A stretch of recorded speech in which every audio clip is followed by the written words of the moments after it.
Apakah kebrutalan di pemilu legislatif kemarin akan terulang di pilkada? Jawabannya kalau saya prediksi ya.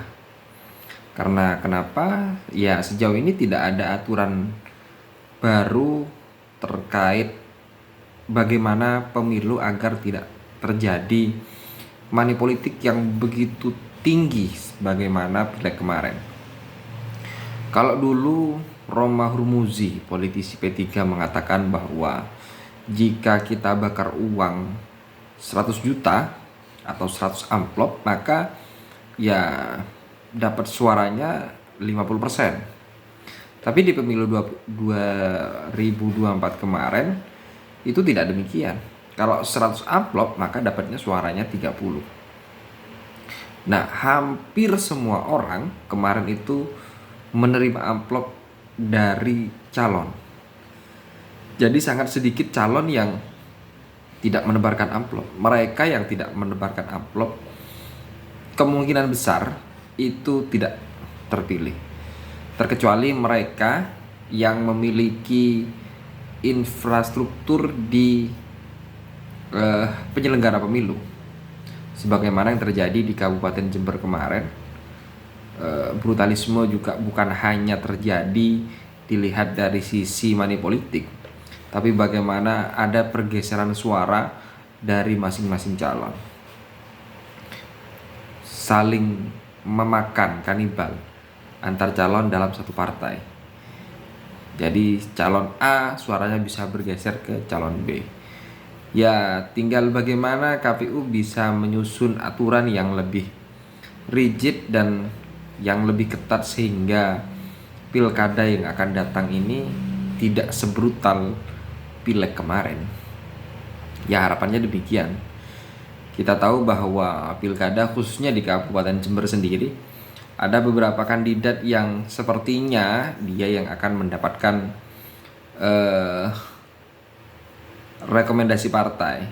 Kalau saya memprediksi hanya ada 3 nama yang akan menjadi calon bupati. Ada nama mantan Bupati Faida, ada incumbent Hendy Siswanto, dan yang pastinya Gus Sawaid sebagai pendatang baru. Nah, kalau dilihat dari ketiga calon dan ya sebagaimana desas-desusnya di warung kopi, secara kos politik yang paling tinggi tentu incumbent Hendy Siswanto. Terus kemudian dia juga didukung dengan usahanya yang informasinya dia Sultan Jompo. Nah, terus kemudian yang kedua ada Bu Faida yang dia juga pebisnis, dia memiliki rumah sakit, direktur Bina Sehat, dan juga ada rumah sakit di Banyuwangi, di Malang kalau tidak salah. Sementara Gus Sawaid dia murni politisi dari Partai Gerindra, seorang Gus yang punya pesantren. Nah, ya kalau acuannya yang jadi tolak ukur kemenangan itu uang, pakai money politik, maka hanya 2 calon yang akan bertarung kalau melihatnya dari si uang. Itu pun kalau mereka sama-sama menabur amplop ya. Ya hanya 2 calon ya, Bu Faida dan Hendy Siswanto yang mampu bersaing karena sama-sama memiliki kos politik yang lebih besar daripada Gus Sawaid. Tapi bagaimana pertarungannya nanti, ada yang mengatakan bahwa juga melihat dari sisi wakilnya. Siapa wakilnya itu juga akan menjadi penentu siapa yang akan menang. Nah, meskipun katakanlah wakilnya kurang menarik. Kemenangan kemarin Hendy di Pilkada 2020 itu kurang lebih suaranya sekitar 540 ribuan kalau tidak salah. Jadi tinggal menambahkan 600 ribu amplop ya di swing voters, ya kemungkinan besar sudah bisa terpilih kembali incumbent. Belum lagi dengan infrastruktur kekuasaannya, dia masih bisa memainkan kekuasaannya dengan menggunakan PNS dan lain sebagainya.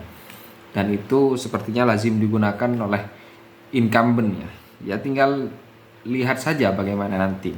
Dan saya harapkan ya penyelenggara pemilu Bawaslu lebih ketat mengawasi, terus kemudian aturannya lebih diperketat atau dibuat aturan yang bagaimana yang sekiranya meminimalisir terjadinya money politik. Terus kemudian juga diharapkan tidak seperti bila kemarin penyelenggara pemilu menggunakan ya cara-cara kotor. Mereka juga sepertinya bermain tidak independen, mereka berpihak kepada salah satu calon sehingga terjadi pergeseran suara, atau mungkin menerima uang ya sebagaimana yang tersebar di media sosial. Dan ya kedepannya diharapkan pemilu lebih baik lah. Kita harapannya kan bisa melahirkan kepala daerah atau pemimpin yang bisa membawa daerahnya lebih baik ke depannya.